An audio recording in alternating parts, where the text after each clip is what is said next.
Hi! In front of me is HUAWEI Nova Y91, and today I would like to show you how you can use one-handed mode.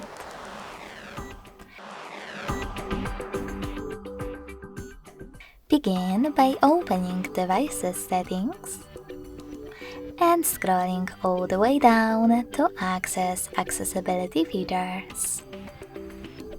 Then tap on one-handed mode and click on this switcher if it's not already on in order to activate it. Then follow all of those instructions from your screen. Slide your finger across the bottom of the screen to enter one-handed mode. So when I do that, as you can see, one-handed mode is on.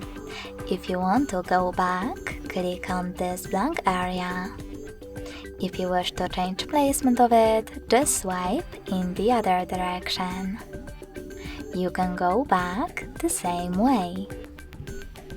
In order to disable one-handed mode completely, tap on the same no blue switcher next to it.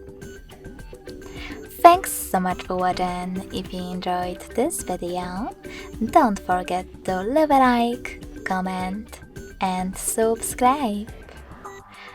Bye!